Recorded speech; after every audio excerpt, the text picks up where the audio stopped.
Hello, everyone. We have Cedric Bertelli here with us, and he is one of the team members on Energy Evolution System, which is a collaborative team for you here to help heal and create wholeness and answer the questions to who am I, where am I going, and how do I serve and become the person I was born to be. And Cedric, I would love for you to tell us a little bit about who you are and what you do.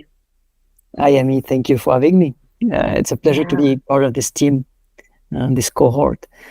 So my name is Cedric Bertelli.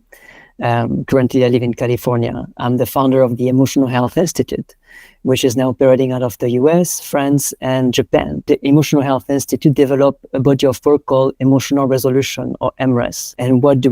We support people to resolve debilitating emotional pattern. All those emotions that keep on coming back in our lives, such as anxiety, resentment, fear, all those emotions that are not actually congruent with our current life. They are just reaction based on past experiences, but that did not have a chance to be integrated. Our work with MRS is to resolve these debilitating emotional patterns. Yeah, and I found you and actually have worked with you. And I found you through more than a handful of people who have worked with you and had immense success after just a few sessions. And I know for myself, it was such a beautiful process that we got to go through. And so quickly was I able to get through what I was working through, which was an anxiety. And I had a little bit of PTSD over a past experience. And so do you want to share a little bit about who you help and how you help them?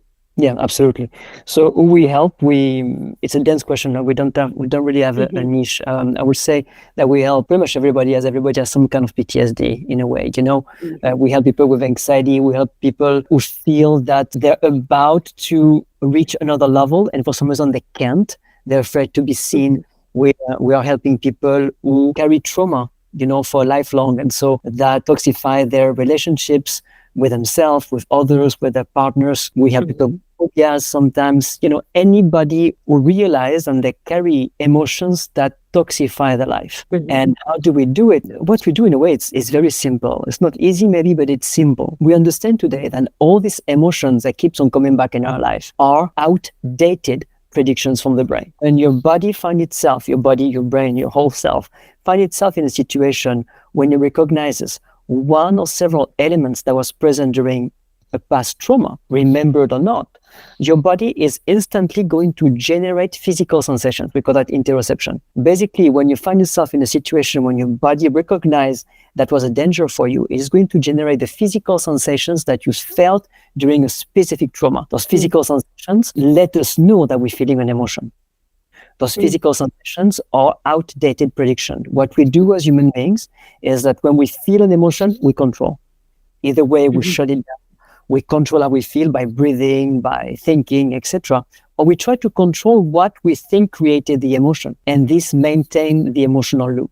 If one can be with the physical sensations held by an emotion, felt during an emotion, without controlling them whatsoever, while being in a safe environment, the sensorial prediction is going to play out until the end in a matter of about 2 to 90 seconds. Now, if the person or the therapist do not control anything, at the end of the prediction, the body is expected to be hit by some kind of danger during a session. At the end of the prediction, we're safe and sound. From that very instant, the prediction is updated once and for all. What used to be felt as a danger, as a stimulus, is now a non-event. And the thing with emotions and human beings is that we build emotion upon emotion. That means that within 1 minute, 2 minutes, we can feel 5, 6, 7, 8, 9, 10 emotions. Human beings are complex. So during a session, what we do during an MRS session is we're going to start by something that is, quote unquote, in your face, an emotion that you realize you have. And from that emotion, we're going to dive and feel all those tensions that come together with an emotion. Basically, we're going to resolve a lot of emotions in one session. All those emotions that do not have a name, but are felt as tension and creating most of the dynamics of our lives. I love that. I love that too, because in my work with you, I remember, and I'm very much a strong believer of not attaching a story or a meaning to these emotions. And of course, they come with a story and some kind of a experience. But when we just feel them and really feel them deeply and embody them, then they're allowed to then be accepted, acknowledged, and can pass through the body. Absolutely. And once they pass through the body, yeah. That's key. That's so key what you say. The main problem is the character that we create, right? The attachment, as you just said, to the emotion we feel. Often during a session, I will tell my clients, on this chair, you're nothing. You're nothing and you're no one. You're just a chaos of sensations. Immerse yourself in the chaos within your flesh. And because you have to detach, yes, sure, we all have any story. Sure, we all had trauma, but it's irrelevant. When we want to heal, we have to go into the chaos held within the flesh and resolve it that way.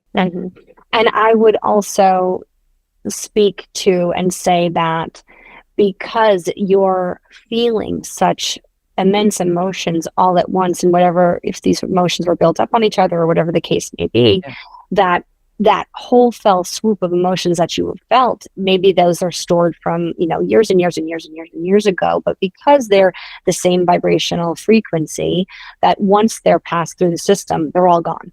Absolutely. That's exactly it. It's a reset. It's like, it's a, how in acupuncture, you do the needle and the flesh is like going around the needle. It's the same thing. You get in and your flesh, the sensation takes you to a bit like, sometimes I tell my clients, it's the reverse of the Big Bang. It's a big crunch. Your flesh, your sensation takes you to a moment of reset. It takes a second and then back and you're different. But there is a need for de-identifying from the persona, from the character, from what Henry Bergson, the philosopher, called the crust, right? Go to the cosmos. We enter through the flesh. We enter through a situation, through a fear, and with the intensity of our attention, we're going to allow the brain to resolve things that, as you said, might come from 10 years ago, prenatal, birth, maybe transgenerational. In a way, it's irrelevant. It's all here, in that body, here. That's the crossroad of many things. And everything's accessible, right? And something that you said as well, we never talk about trauma in MRS. We're never going to talk about, you might come to see us for PTSD, complex PTSD. We're not going to talk about the trauma because everything is held right now in the body. I love that. Can you give us an example of one or two maybe miracle stories? The one that sounds the most miraculous are often the most the simplest, right? Like, for example, the cello player cannot perform and one session and the next day literally is on stage and like feeling that's impressive because it's such a black and white kind of thing. So there's plenty of stage fright and performance anxiety, in sport, sexual anxiety as well. People who they have everything they need to make more money or to have more exposure, and always something like preventing them to do that. They know how to do it, they don't do it. And often what it is, it's a secret. They've been holding a secret, something that they subconsciously resisting when we're about to be exposed. The brain took it as people are going to see everything about me. And then it literally blocks us to take the next step. Because subconsciously, it's like, okay, they're going to see, I don't know, for a man that I'm watching porn, for somebody else that I've been abused when I was a child. And there's a lot of shame and guilt about that. And some of those secrets are sometimes forgotten because they're not relevant anymore because we're adults. So we do a lot of work on secrets that have been held as well. It's amazing the drastic change. Once the guilt or the shame of the pain is resolved, then the action that need to be taken are taken. I love that. Thank you. And what I love about that too is, especially in the energy evolution system, is because once these things are cleared, then somebody can go on and then they can discover so much more and build on a healthy, strong, solid foundation. Absolutely. And so would you say that you help do any visioning with a client for their future? I actually don't. That's going to be somebody else from the team. My job, I would say, is it's an image, of course. But you see how a caterpillar become a butterfly, right? Okay. Yeah. I don't worry about the butterfly. My job is to create a cocoon. and to allow the person to be in the cocoon so that the organic soup can happen, the butterfly will come out. It's not my main job is to help the client accept what is happening in them and to let them accepting what's happening doesn't mean that we like it, but accepting, resolving so that the client can adapt and act. So my job is to put them in their cocoon, and sometimes it's a bit uncomfortable, but if you don't accept what's happening, if you don't accept all, then how can you grow? How can you envision who you are? A lot of people that I see, and a lot of the vision they have is obsolete. It's something they had when they were younger. It's a fantasy. It's a hope. It doesn't fit with who they are now. My job is to put them in their cocoon, pop, let the magic soup happen, and then whatever happens, happens. I love that. And I feel it resonates with me so much in terms of you being a healer and helping set the stage for that strong foundation. And you may not call yourself a healer, but like in our team, it's so important to have that solid foundation to build everything else that someone's purpose is being founded on. And one of the things that I notice in a lot of people these days is that they're just continuing to act on their sympathetic nervous system and moving so fast past all of the feelings and sensations. And so they're showing these patterns and themes are continuously showing up for them. And so that they can't actually grasp onto the thing that they're desiring, which is the knowledge and the wisdom of who they really are, because they're still being pulled back to this gets to get healed. And so I just want to say thank you so much for being on our team. I really can't wait for the world to see you and for this team to be built together to help so many. Well, do you have any closing thoughts? I'm just excited. Before the talk, we talk about collaborating and how it is important and how it's lacking. You know, I think that 75%, of course it's a guess, but 75% of the clients that come to see me, at the root of it is because they lost trust in their fellow human beings. And they feel isolated. They feel like no one has their back, and that they cannot trust anybody, even from their close community. And it's extremely debilitating and hurtful for human beings. So I am glad to be part of this team and to collaborate with other wonderful people. And I hope that we're going to do some amazing work. It's not a hope. Yeah.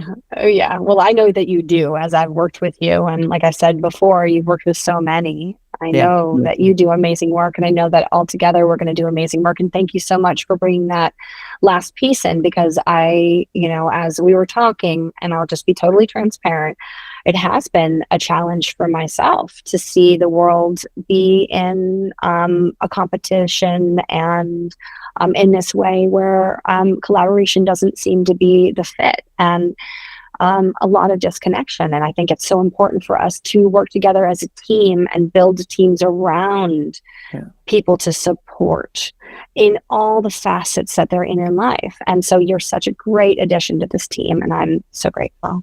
Thank you very much.